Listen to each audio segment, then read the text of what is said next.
วันนี้เรามาเที่ยวอยุธยากันนะคะถ้าใครชอบเที่ยวเชิงประวัติศาสตร์นี่ต้องมาที่อยุธยาไปกันเลยอยุธยาเป็นเมืองโบราณที่สำคัญมากสำหรับประเทศไทยในอดีตเพราะเป็นเมืองที่อยู่ในจุดยุทธศาสตร์สุดๆเลยมีแม่น้ำ3 สายแม่น้ำเจ้าพระยาแม่น้ำลพบุรีแล้วก็แม่น้ำป่าสักที่อยู่รอบๆอยุธยาเพราะฉะนั้น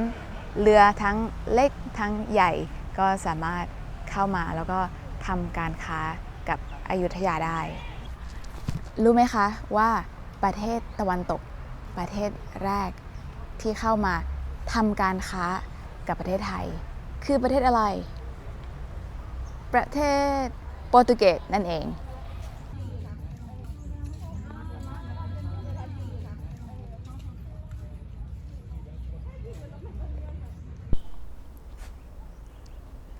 มีนักท่องเที่ยวมาเที่ยวที่อยุธยา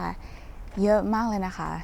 เพราะว่าเมืองนี้สวยมากอย่างเช่นโบราณสถาน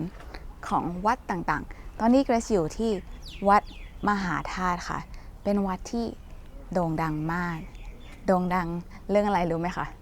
ก็คือเสียนพระคือหัวพระนะคะเสียนพระที่อยู่ในต้นไม้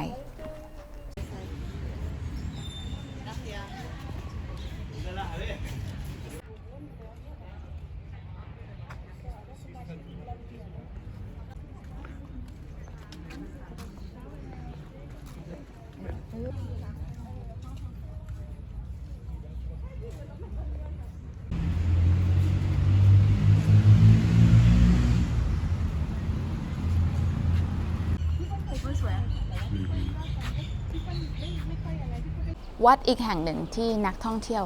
พลาดไม่ได้เลยนั่นก็คือวัดราชบูรณะซึ่งอยู่ติดกับวัดมหาธาตุเลยค่ะ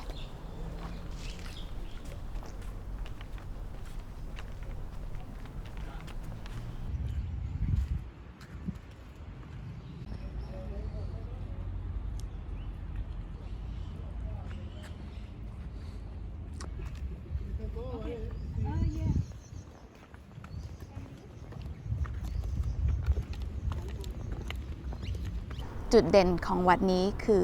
กรุที่ใหญ่ที่สุดในประเทศไทยกรุคืออะไรกรุคือห้องที่อยู่ใต้เจดีย์นะคะกรุของวัดนี้เมื่อก่อนเคยมีทรัพย์สมบัติอยู่ข้างในเยอะมากมีทั้งทองทั้งรูปปั้นทั้งรูปฝาผนังแต่ว่าเมื่อ35 ปีที่แล้วมีคนมาขโมยนะคะเขาก็จับหัวขโมยได้แล้วตอนนี้ของที่ยึดมาจากหัวขโมยก็อยู่ในพิพิธภัณฑ์ค่ะ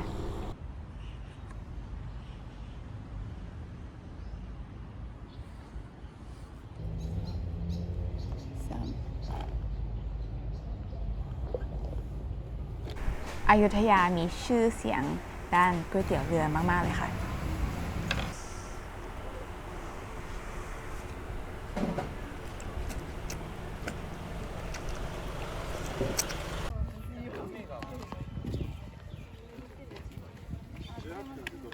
ที่อยู่ด้านหลังของเกรซตอนนี้คือวัดพระศรีสันเพชรนะคะซึ่งเป็นวัดที่สำคัญมากเลยเพราะเป็นวัดในราชวังเวลามีการจัดพระราชพิธีหรือว่างานใหญ่ๆทางศาสนาหรือว่าที่เกี่ยวกับพระราชาทุกอย่างนี้จะจัดที่นี่ค่ะวัดนี้เป็นต้นแบบของวัดพระแก้วนะคะที่อยู่ในกรุงเทพเคยไปหรือเปล่าคะสุดยอดไม่มีใครอยู่ตรงนี้เลยนะคะเดินเล่นคนเดียวได้สนุกมากเลยแบบความรู้สึกเหมือนกับกลับไปในอดีตโบราณมากเลยดูดิ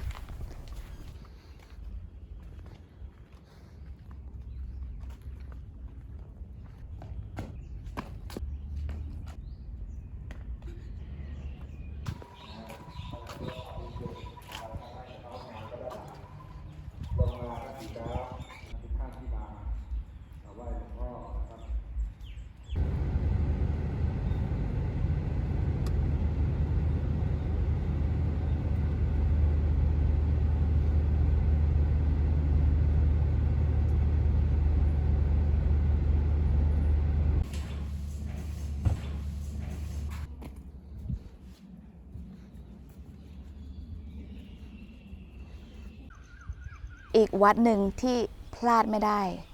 เวลาที่มาเที่ยวอยุธยาก็คือวัดมเหยงวัดมเหยงก็แบ่งเป็น2 ส่วนนะคะ ส่วนแรกก็คือวัดร้างแบบนี้เป็นโบราณสถานที่สามารถเข้ามาชมได้ แล้วก็อีกส่วนหนึ่งเป็นส่วนที่สามารถเข้าไปปฏิบัติธรรมได้ ทั้งคนไทยทั้งคนต่างชาติสามารถเข้าไปปฏิบัติธรรมเข้าไปนั่งสมาธิบวชพระแล้วก็เรียนรู้เกี่ยวกับพระไตรปิฎกวัดนี้คือวัดพระรามค่ะเป็นวัดอีกแห่งหนึ่งที่สำคัญของเมืองอยุธยา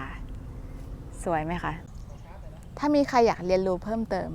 เกี่ยวกับคำศัพท์ที่ใช้ในวิดีโอนี้ลองเข้ามาในเพจของ Grace นะคะ Grace จะเขียนลิงก์ไว้ใน description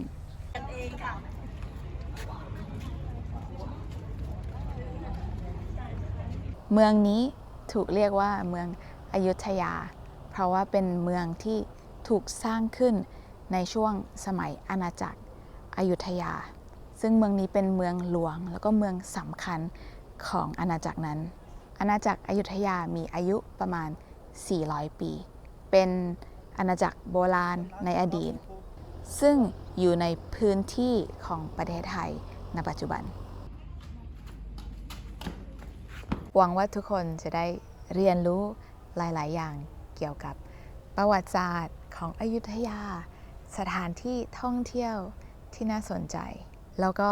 คำศัพท์ภาษาไทยอีกหลายๆคำขอบคุณมากนะคะที่ดูวิดีโอนี้แล้วเจอกันใหม่ในวิดีโอหน้า